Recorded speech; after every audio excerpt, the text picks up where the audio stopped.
वैसे तो मर्डर समेत जुर्म की तमाम वारदात इन दिनों एक आम बात है, लेकिन ये वाकया दूसरे मामलों से जुदा था। क्योंकि आज की इस कहानी में कातिल और पुलिस के बीच 15 साल तक चोर सिपाही का खेल होता है, और इस 15 साल में कातिल एक शानदार जिंदगी जीता है। इस बीच वो शादी भी करता है और बच्चे भी होते हैं। लेकिन इन 15 सालों तक पुलिस साथ में रह रही बीबी को भी इस बात की भनक नहीं लगती है कि वो एक कातिल के साथ है। तो आज की इस पहेली नुमा कहानी की शुरुआत होती है केरल से। मूल रूप से केरल वासी तरुण जिनाराज की शादी साल 2002 की दिसंबर के सर्दियों में सजनी नायर से हुई थी। शादी के बाद दोनों अहमदाबाद में रह रहे थे। बात 14 फरवरी 2003 की है। शादी के बाद पहले वैलेंटाइन डे पर सजनी सुबह से ही इंतजार कर रही थी कि उसका साजन यानी तरुण उसके लिए शायद कुछ सरप्राइज प्लान कर रहा होगा। दोपहर में लंच टाइम के बाद घर की घंटी बजी। सजनी ने दरवाजा खोला तो एक गुलदस्ता लिए तरुण सामने खड़ा था। तरुण ने गले मिलकर उसे हैप्पी वैलेंटाइंस डे कहा और फिर दोनों बेडरूम में चले गए।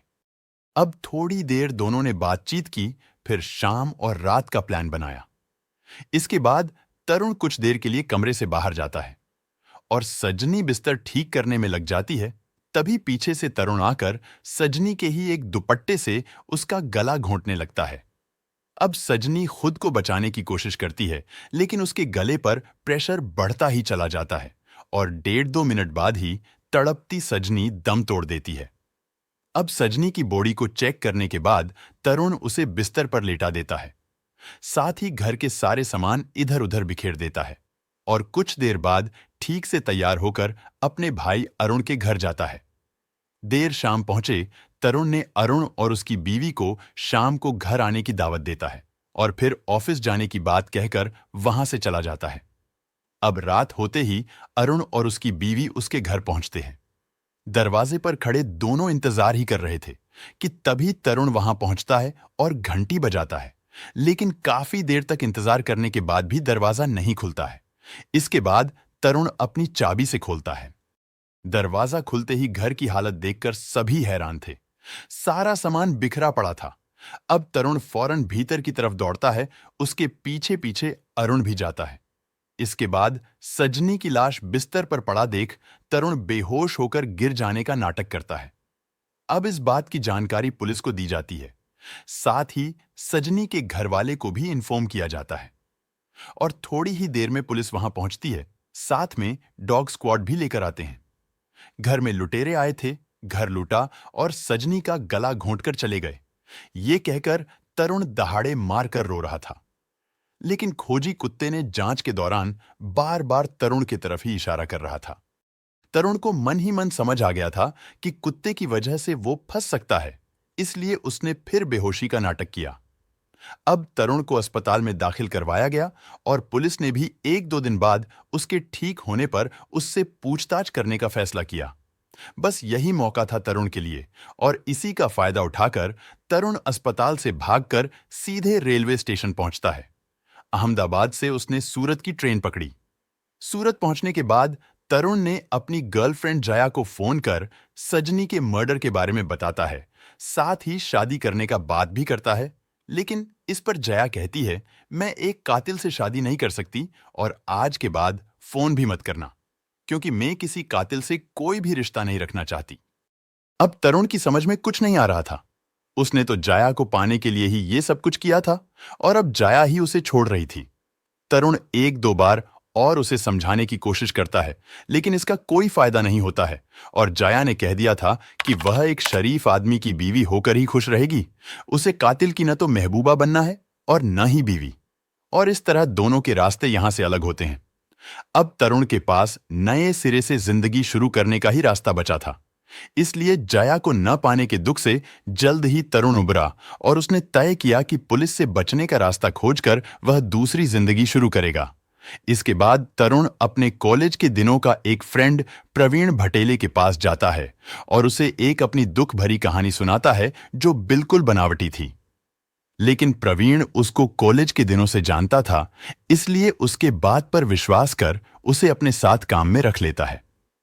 इसके बाद तरुण ने सूरत में अपनी जुगाड़ के जरिए कुछ फर्जी डॉक्यूमेंट तैयार करवाता है जो कि उसी के दोस्त प्रवीण भटेले के नाम पर होता है।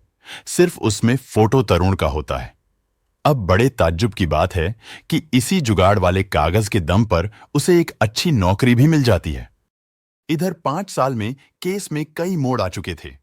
हत्या का आरोप के साथ दहेज प्रताड़ना का मुकदमा भी पुलिस ने बना दिया था, जिसके बाद तरुण के मां बाप और भाई कुछ दिन जेल में भी रहे थे, लेकिन फिर छूट गए।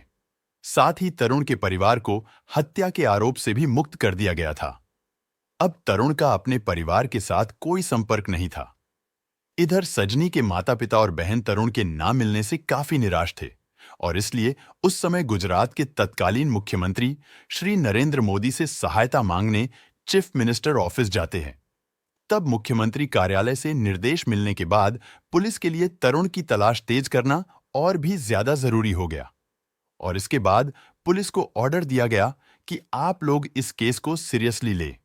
अब इसके लिए पुलिस ने कई स्पेशल टीम बनाई, साथ ही तरुण के ऊपर 1 लाख रुपए का इनाम भी रखा गया।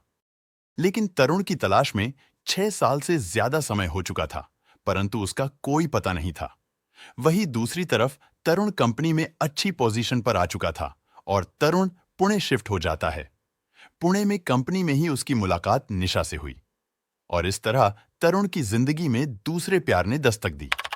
उसने निशा को भी एक बनावटी कहानी सुनाते हुए कहा, मैं जब बहुत छोटा था तभी एक कार एक्सीडेंट में मेरे माँ बाप की मौत हो गई थी और मुझ अनाथ की परवरिश एक अंकल और आंटी ने की और अपनी मेहनत के बल पर यहां तक पहुंचने की इस कहानी ने तरुण के लिए उसके दिल में जज्बात पैदा किए और जल्द ही दोनों के बीच प्यार हो जाता है।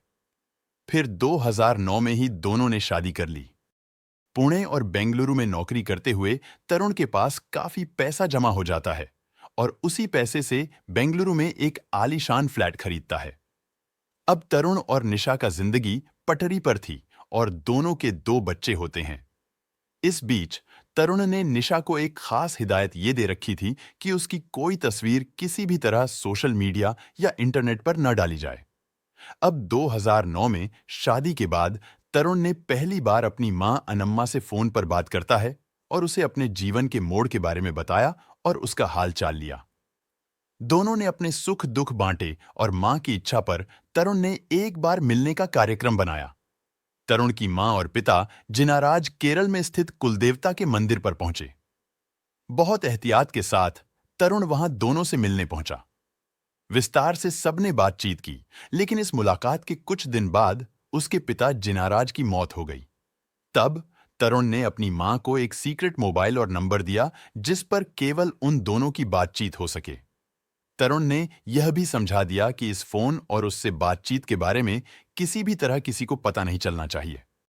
अब तरुण की जिंदगी मस्त चल रही थी, लेकिन वहां अहमदाबाद पुलिस ने 2011 में इस केस में जांच में तेजी लाते हुए दोबारा तरुण की तलाश शुरू करते हैं और तरुण के परिवार के लोगों पर निगरानी रखकर उस तक पहुंचने की कोशिश में लग गई।